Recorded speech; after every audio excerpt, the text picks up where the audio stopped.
Welcome friends, चैन गट की online class में आपका स्वागत है। मैं भैया कुमार आपका फिर से एक बार हार्दिक स्वागत करता हूं।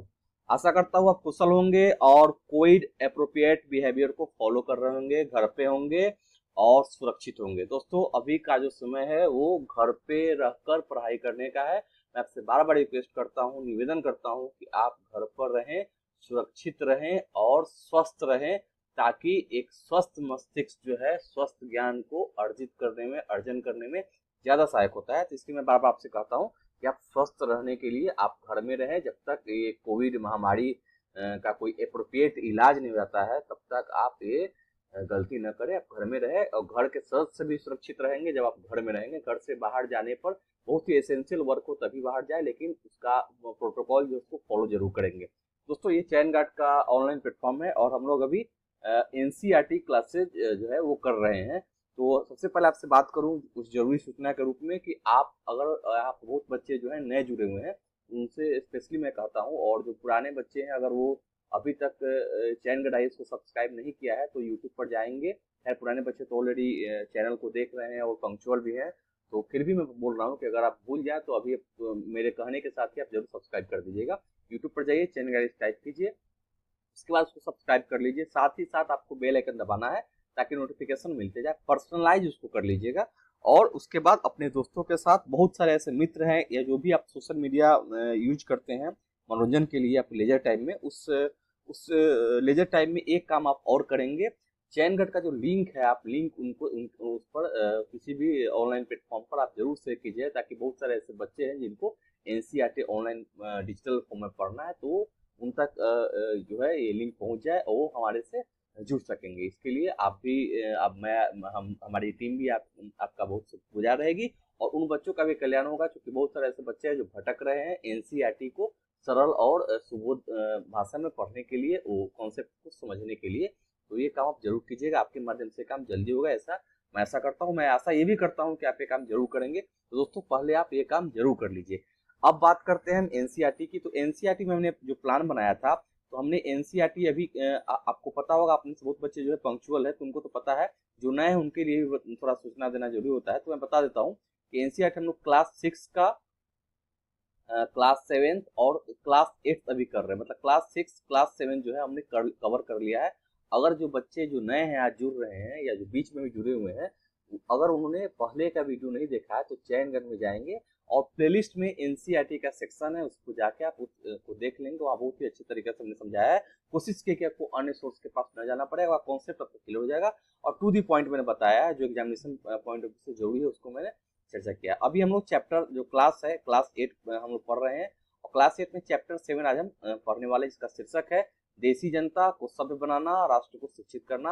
अभी अंग्रेजों की क्या नीति रही है, इसके माध्यम से वो क्या पूंजीवादी चरण में क्या साधना चाह रहे हैं हमसे, इसकी बात हम इसमें करने वाले हैं, इसमें पढ़ने वाले हैं। इससे पहले जो क्लास 6 है उसके बारे में थोड़ा आपको झांकी देता हूँ कि हमने उसमें कारीगरों, शिल्पियों, लुहारों इत्यादि के बारे में हमने बात की थी, वस्त्र उद्योग की हमने बात की थी। उससे संबंधित लिंक जो है आपके वीडियो में है, आप देख सकते हैं प्लेलिस्ट में। जो लड़के नहीं देखे हैं, जो बच्चे भी नहीं देखे हैं, उसको जरूर देख लेंगे और घबराने की जरूरत नहीं है। आप नए हैं, आज से क्लास ज्वाइन कीजिए जो नए बच्चे हैं, और बाद में आप पंक्चुअल रहेंगे तो बाद में आपके पास समय मिलेगा तो मैं एक बार ओवरव्यू करते भी रहता हूँ और आप बाद में वीडियो देख लेना, उसमें घबराने की जरूरत नहीं है। जब से जागो तभी सवेरा, मैं ये बार बार कहता हूँ, ठीक है।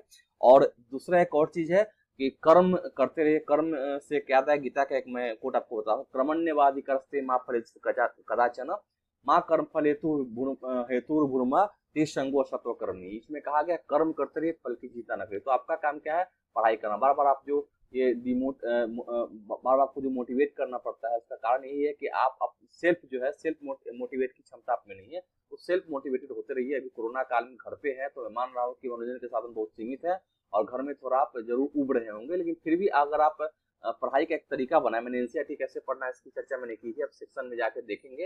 वहां पर चैनगढ़ के इस प्लेटफॉर्म पर आपको उसकी चर्चा मैंने वीडियो के माध्यम से की है। आप वहां पर उस वीडियो को जरूर देखेंगे, एनसीईआरटी पढ़ना कैसा है, कॉन्सेप्ट आपको कैसे आपके क्लियर होंगे, वहाँ चर्चा है। इसलिए मैं बोलता हूँ कि आप ये काम जरूर कर लेंगे। दोस्तों, तो आज का जो टॉपिक है उसकी शुरुआत हम करते हैं। अब हम बात करेंगे कि थोड़ा कि देसी जनता को सभ्य बनाना, राष्ट्र को शिक्षित करना, ये अंग्रेज जो है क्यों कहना चाह रहे हैं।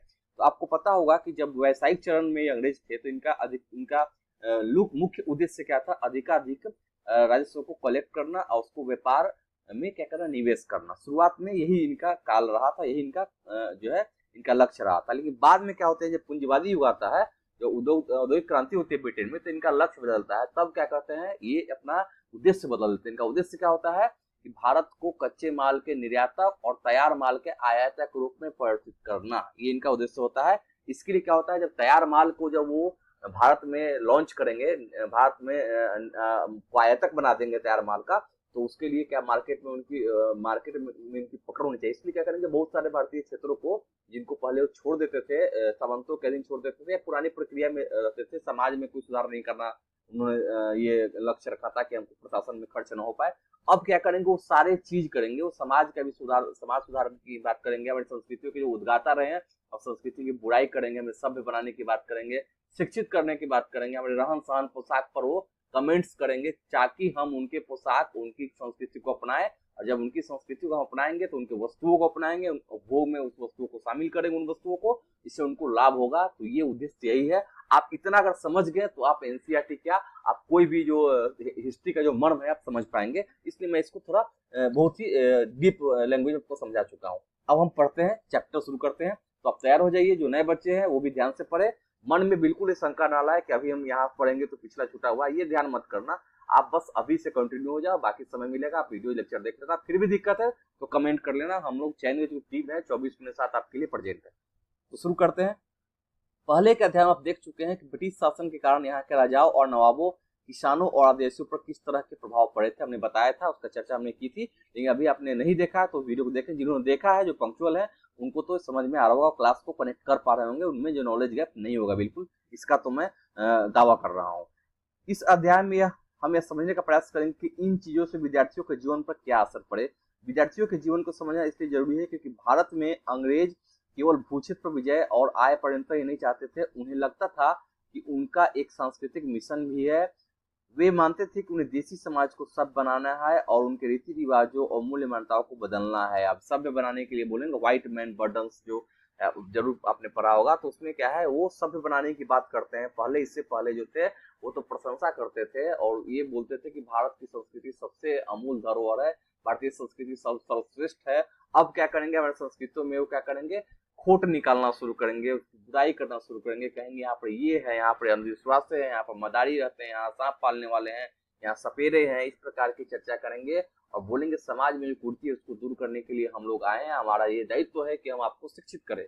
तो यहाँ पर लेकिन आपको याद रखना है कि औपनिवेशिक ये उद्देश्य की पूर्ति हेतु ऐसा कर रहे हैं। इनका जो कभी से दिल से जो एक होता है, आप जानते हैं सिंपैथी इम्पैथी में अंतर होता है। सिंपैथी हुआ मैं संवेदना व्यक्त करता हूँ बस, इम्पैथी मतलब आपके लिए सही में जो आदमी परेशान होता है वो इम्पैथी होता है। तो इम्पैथी इनके पास नहीं है, ये सिर्फ सिंपैथी रखते हैं, वो भी अपने लाभ तक, मतलब जब जहां तक उनका काम निकल रहा है वहां तक आपसे सिंपैथी रखेंगे। उपनिवेशिक देश से कोई भी जो देश है, खासकर भारत के संदर्भ में बात कर रहा हूँ, बाकी उनको किसी भी प्रकार की परिवर्तन की जरूरत नहीं है। बस परिवर्तन वो इसलिए करना चाहते हैं ताकि उनको मुनाफा हो और भारतीय व्यापार पर उनकी पकड़ स्थापित हो सके। इसके लिए कौन कौन से बदलाव लाए जाने थे, भारतीयों को शिक्षित, सभ्य और अंग्रेज की सोच के मुताबिक अच्छी प्रजा बनाने के लिए कौन कौन से कदम उठाए जाने थे। अंग्रेजों के पास भी इन सवालों के कोई बने बनाए जवाब नहीं थे। इन सवालों पर कई दशक तक बहस चलती रही कि आखिर इनको कैसे शिक्षित किया जाए, किस प्रकार का ट्रेंड अपनाया जाए, कैसे इनको हम अपने अनुकूल करें ताकि हमारे मार्केट में हमारे सामानों को, हमारे जीवन पद्धति को अपनाए और हमारे वस्तुओं का उपभोग कर पाए।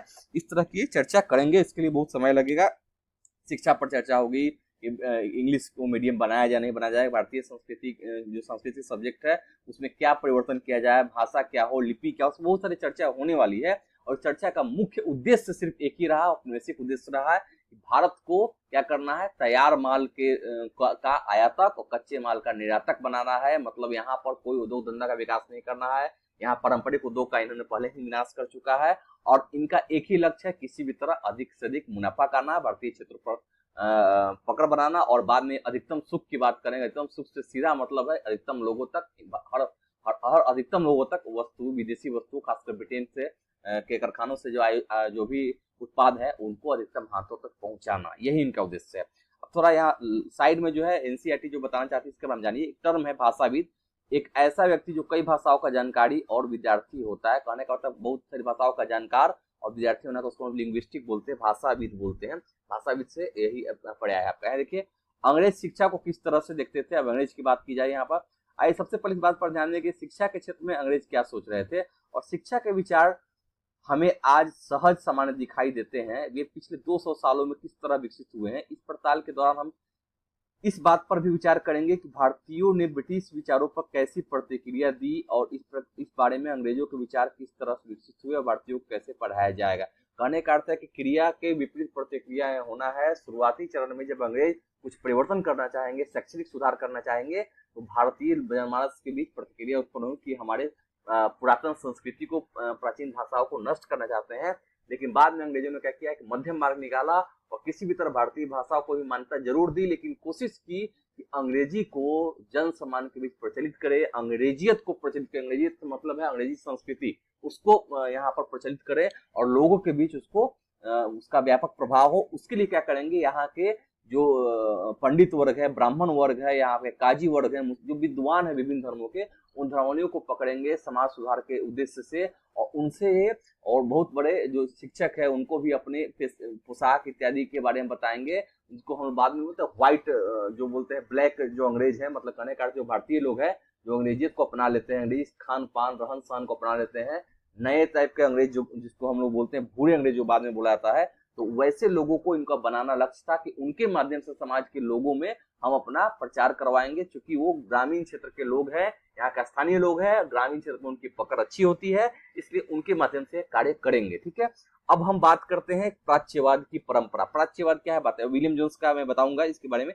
विलियम जोन्स फारसी भाषा सीख रहे थे। यहाँ देखिए, उस वक्त जो अंग्रेज थे, जो विद्वान थे, वो बहुत ही ज्यादा रुचि लेते थे। उनकी जो उनकी शैली थी, जीवन शैली, वो इस अनुरूप ढाली गई थी कि वो जहां भी जाते थे तो औपनिवेशिक के बारे में वो जानकारी इकट्ठा करते थे, औपनिवेशिक भाषाओं को सीखते थे वहां के, क्योंकि तभी वो शासन कर पाएंगे जब वहां के लोगों के बारे में जानेंगे, वहां के धर्म के बारे में जाने। देखिए, विलियम जोन्स साहब फारसी सीख रहे हैं ताकि फारसी ग्रंथों का अध्ययन करके इन पर शासन किया जा सके। इतना ही नहीं, संस्कृत का भी अध्ययन करेंगे ताकि ब्राह्मण जो जो हिंदू रीति रिवाज है उनके बारे में जान सके। और इस प्रकार ये बहुत सारे बुक की रचना करेंगे, और इनका रचना का उद्देश्य क्या होगा ये बोलेंगे कि भारतीय संस्कृति बहुत ही अमूल है, धरोहर है, लेकिन बाद में इनका मुख्य उद्देश्य यहाँ के लोगों के बारे में जानना, इनकी सोच के बारे में जानना, तभी तो वो परिवर्तन करेंगे अपने लाभ के अनुरूप। ठीक है, आप यहाँ तक समझ रहे हैं? फिर भी कोई दिक्कत है तो जरूर पूछिए, मैं पूरी तरह क्रिस्टल क्लियर करके आपको समझाने का प्रयास करता हूँ। ठीक है, प्राच्यवाद की परंपरा क्या है इसके बारे में जानिए। सन 1783 में विलियम जोन्स नाम के एक सज्जन कलकत्ता आए।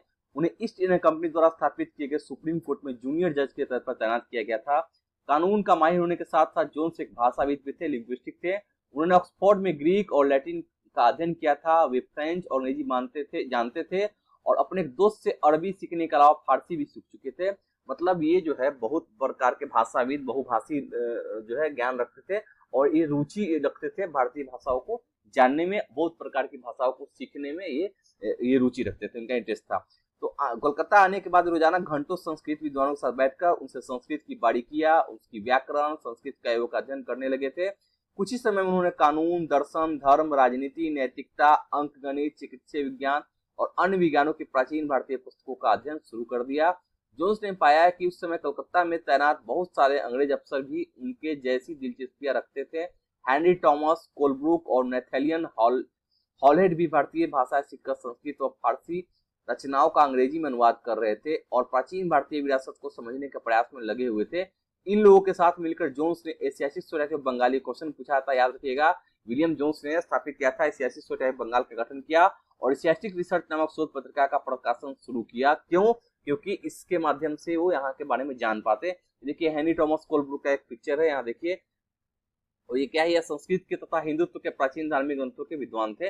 इन्होंने भी रुचि ली थी, हालांकि अधिकारी वर्ग में थे ये अंग्रेजी ब्रिटिश कंपनी थी या ब्रिटिश जो प्रशासन था उसमें उच्च पद पर ये लोग आए हुए थे, आसीन थे, लेकिन इनकी रुचि थी भारतीय भाषाओं में, चाहे अन्य भाषाओं को सीखने की भाषाविद थे। जोन्स और कोलब्रुक भारत के प्रति एक खास तरह का रवैया रखते थे। वे भारत और पश्चिम दोनों की प्राचीन संस्कृति के प्रति गहरा आदर भाव रखते थे। उनका मानना था कि भारतीय सभ्यता प्राचीन काल में अपने वैभव के शिखर पर थी, परंतु बाद में उसका पतन होता चला गया। मतलब उसको फिर से अगर लाना है वैभव पर तक अंग्रेजों को, वहां तो ये जस्टिफाई करने का प्रयास करेंगे कि अंग्रेज जो है, हम लोग जो है, फिर से भारतीय विरासत को फिर से उनके रौनक को लौटा सकते हैं। उनकी राय में भारत को समझने के लिए प्राचीन काल में लिखे गए यहाँ के पवित्र और कानूनी ग्रंथों को खोजना और समझना बहुत जरूरी था। उनका मानना था कि हिंदुओं और मुसलमानों के असली विचारों व कानूनों को इन्हीं रचनाओं के जरिए समझा जा सकता है और इन रचनाओं के पुनः अध्ययन से भारत के भावी विकास का आधार पैदा हो सकता है। या भारत के भावी विकास तो ये लिख रहे हैं, लेकिन आप हमेशा ध्यान रखिएगा इनका जो भावी विकास है रणनीति तैयार करने के लिए भी ये काम ये करेंगे। ठीक है, इस तरह जोन्स और कोलब्रुक दोनों ही प्राचीन ग्रंथों में ढूंढने, उनकी व्याख्या करने, अनुवाद करने, ज्यादा से ज्यादा लोगों तक अपने नतीजे पहुंचाने में जुट गए। उन्हें विश्वास था यह परियोजना न केवल अंग्रेजों को भारतीय संस्कृति से सीखने में मदद देगी, बल्कि भारतीयों को भी अपनी विरासत को दोबारा और अपनाने और अतीत के लुप्त वैभव को समझने में मदद देगी। ये दो एक तीर से दो निशान कर रहे थे। एक तरफ भारतीय जो लोग हैं या भारतीय जनता है उनको साध रहे थे, दूसरी तरफ कंपनी के उद्देश्य की पूर्ति हेतु ये गुप्त तरह से काम कर रहे थे। एक साथ ये जो प्राच्यवादी जो विद्वान हैं ये जो है एक तीर से दो शिकार करना चाह रहे हैं। और इसमें क्या हुआ कि बार बार बोल रहे हैं कि लुप्त वैभव को मुझे लौटाना है, दूसरा ये भी बोलते हैं कि अंग्रेजों को भारतीय संस्कृति सीखना भी है। मतलब एक तो सीखने की बात कर रहे हैं, एक हमारे संस्कृति को लौटाने की बात कर रहे हैं। इस प्रक्रिया में अंग्रेज भारतीय संस्कृति के अभिभावक और मालिक दोनों की भूमिकाएं निभा रहे थे। मतलब अभिभावक भी हैं, प्रिजर्व भी करेंगे, और मालिक भी है क्योंकि उसका व्याख्या भी वही करेंगे।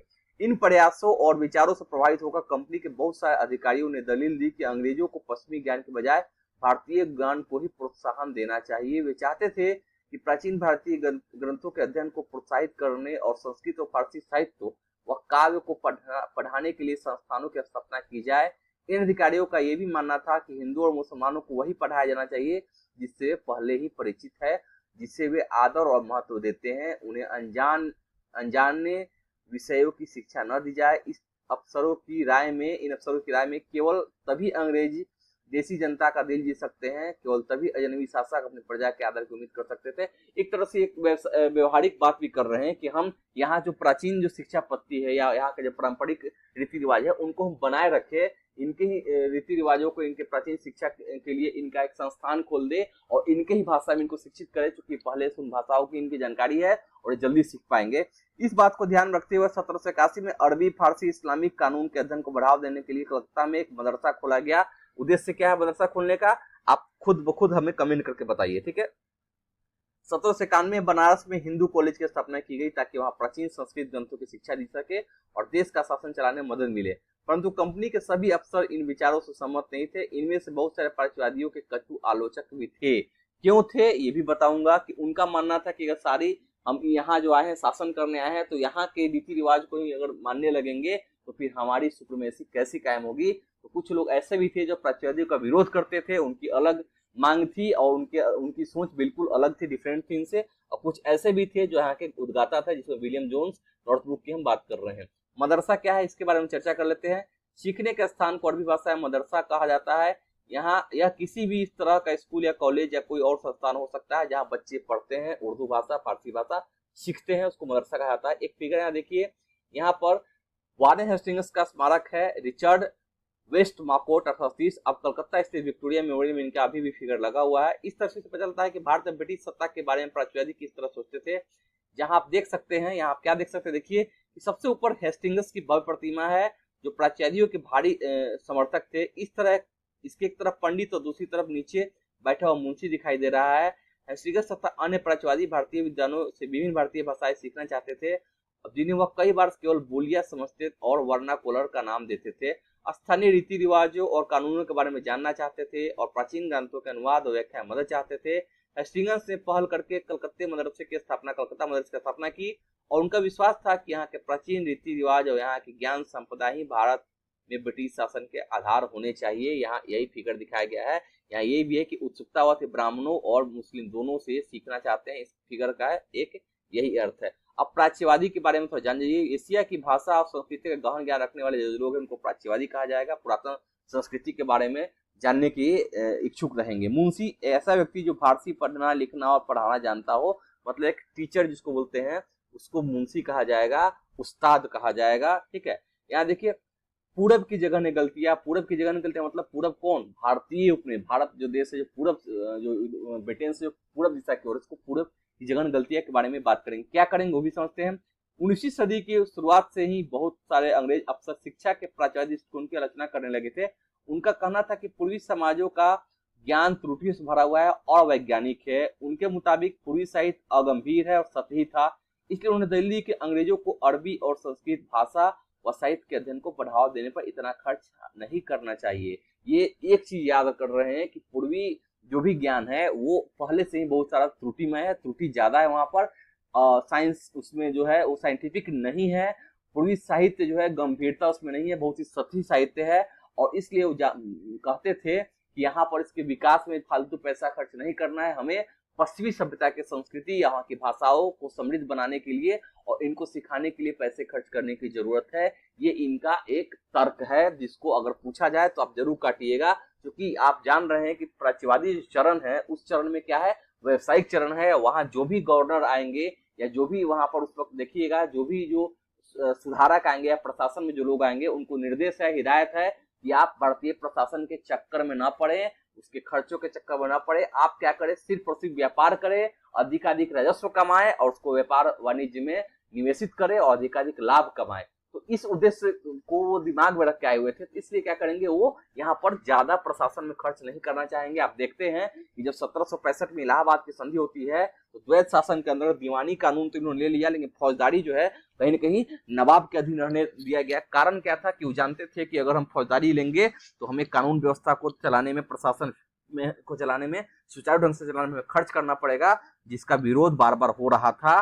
तो इसलिए क्या करेंगे, ये यहाँ पर वो चीज करेंगे। तो इसको आप ध्यान रखिएगा। इसी तरह आपको पढ़ना है, आपको समझ के पढ़ना है कि कोई भी जो वर्ड है या कोई भी शब्द अगर अंग्रेजी द्वारा बोला जा रहा है तो मैं ऐसा नहीं कर रहा हूं कि हर एक उनके शब्द का विरोध करना है, लेकिन उनके अंदर जो शब्द है या जो भी वो बोल रहे हैं, उनके जो विचार है उसके अंतर्द्वंद को समझना है। आपको अंतर्द्वंद को इसलिए समझना है कि आप वहां उनके अंदर जो भी वो उनके विचार जो है, जो छिपे हुए, जिसको हिडन विचार बोलते हैं, उसको आपको पकड़ना है कि उनका उद्देश्य कहीं ना कहीं अपना संवर्धन ही है, भारतीयों का तो कल्याण बिल्कुल नहीं है। लेकिन वो क्या करेंगे, शब्दों का जाल बुनेंगे, बार बार हमें सभ्य बनाने की कोशिश करेंगे।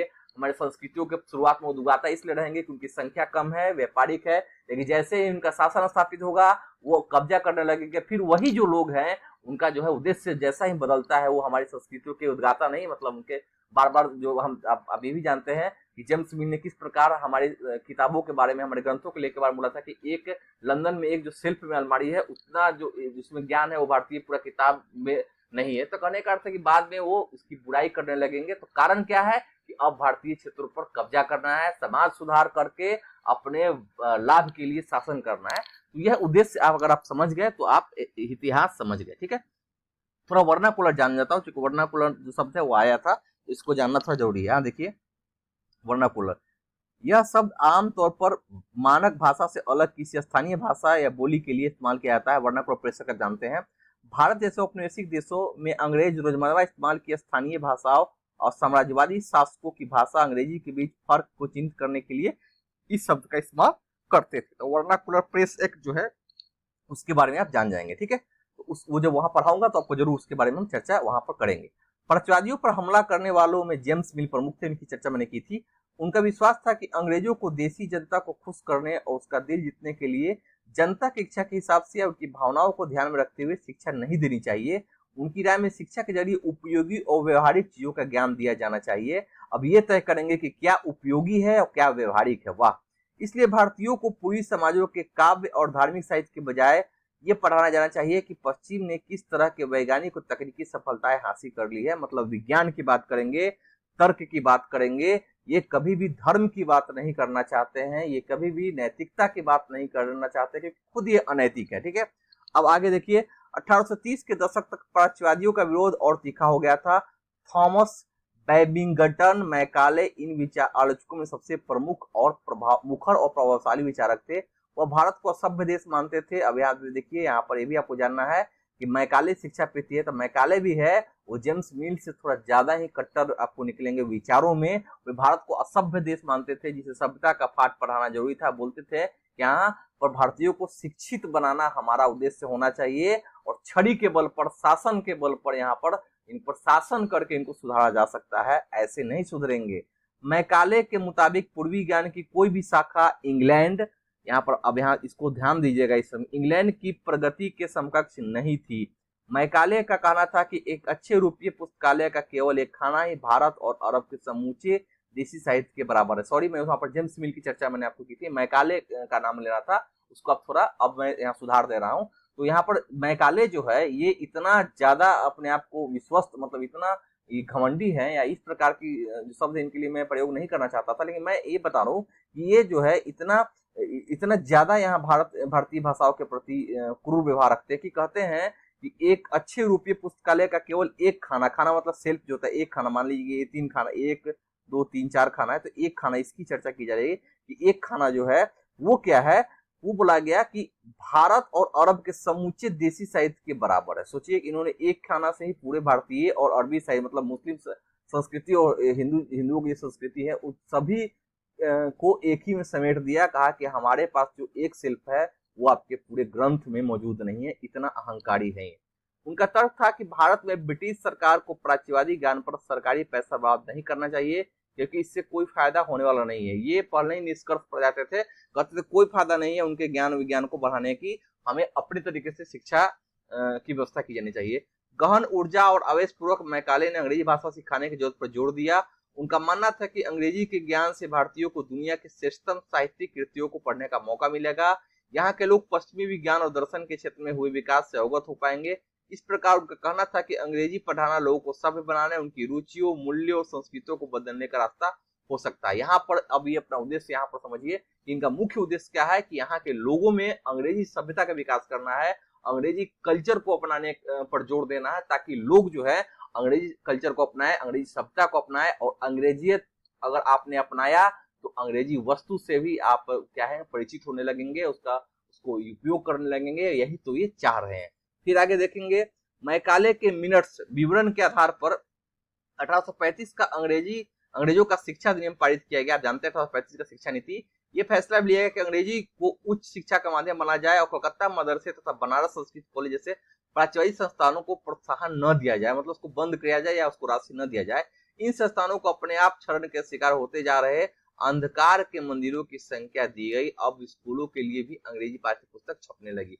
मतलब इन्होंने जब प्राच्यवादी जब आए थे तो उन्होंने कम से कम संस्कृत महाविद्यालय की तो स्थापना की थी वहां पर बनारस में, या बहुत सारे ऐसे जो संस्थान जो है प्राच्यवादियों द्वारा खोले गए थे। लेकिन ये जब मैकाले साहब बोलेंगे उन सबको बंद कर दिया जाए, उनको फंडिंग देना बंद कर जाए, और ये ऐसा कहते हैं कि अंधकार के मंदिरों की संज्ञा देते हैं कि ये जो है किसी काम के नहीं है।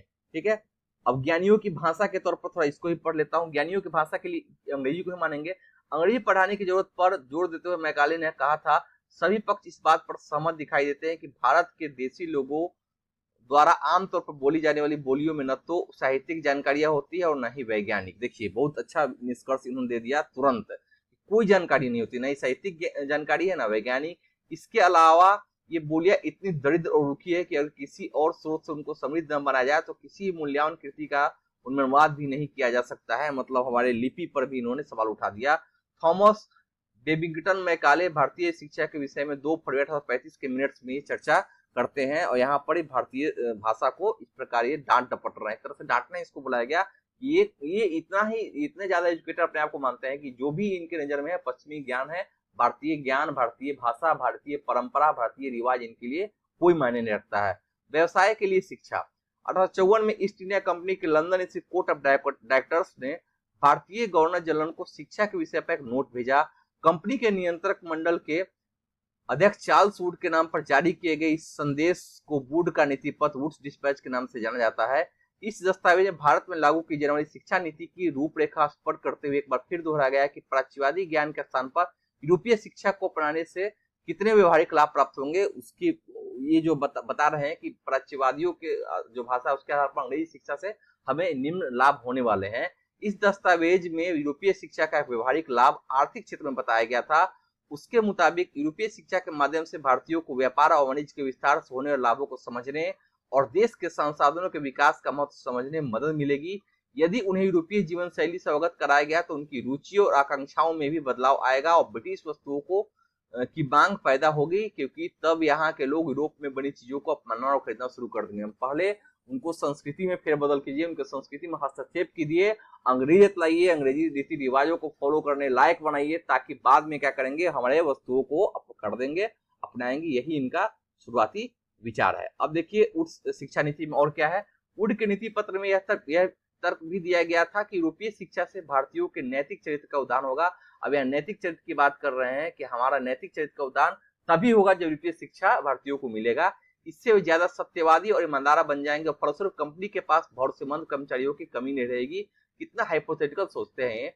दस्तावेज के मुताबिक पूरब का साहित्य न केवल भयानक त्रुटियों से भरा पड़ा है, बल्कि यह लोगों में न तो काम के प्रति दायित्व समर्पण का भाव पैदा कर सकता है और न ही शासन के लिए आवश्यक निपुणता पैदा कर सकता है। जैसा कि भारत पर कभी प्राचीन भारत के बारे में कभी पढ़ा ही नहीं था, कभी अशोक के बारे में पढ़ा ही नहीं था, कभी अकबर के बारे में पढ़ा ही नहीं था। अगर इन्होंने पढ़ा होता तो जरूर ये बात नहीं करते, नहीं कह रहे होते। 1854 के नीति पत्र के बाद अंग्रेजों ने कई अहम कदम उठाए। सरकारी शिक्षा विभाग का गठन किया गया तथा ताकि शिक्षा संबंधी सभी मामलों पर सरकार का नियंत्रण स्थापित किया जा सके।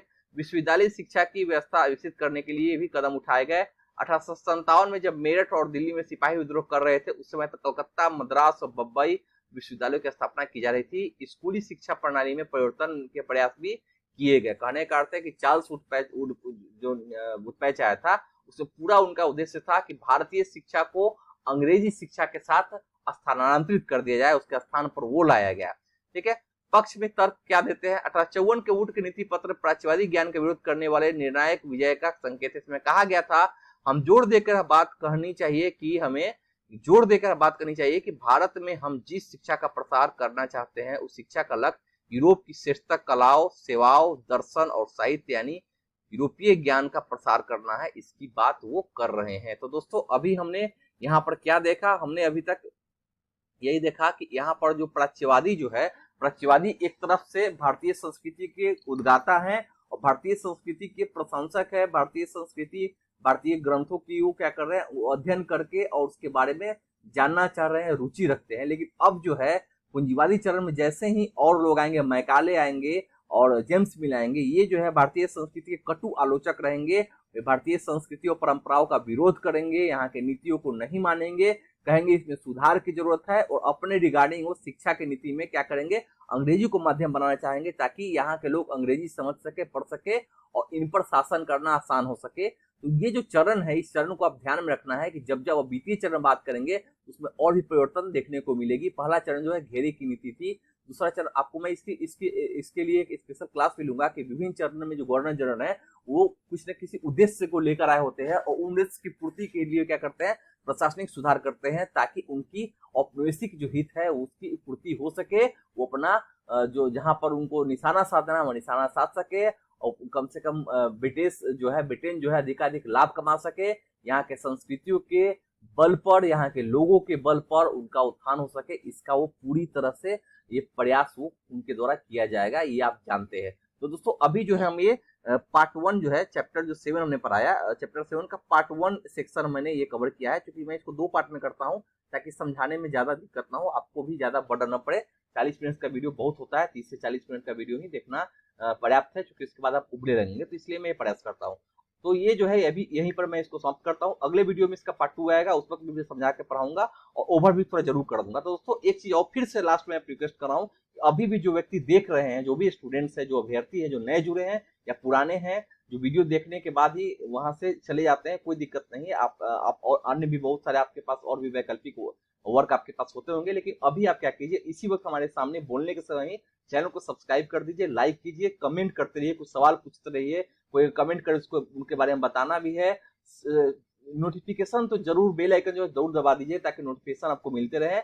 अधिकाधिक शेयर कीजिए उन सभी स्टूडेंटों के साथ, उन सभी अभ्यर्थियों के साथ, अपने सभी करीबियों के साथ जो किसी न किसी तरह से ऑनलाइन जो है क्लास का आनंद लेना चाहते हैं इस चैनगढ़ के प्लेटफॉर्म पर। तो ये काम आप जरूर कीजिएगा। इसी के साथ मैं आपसे विदा चाहता हूँ।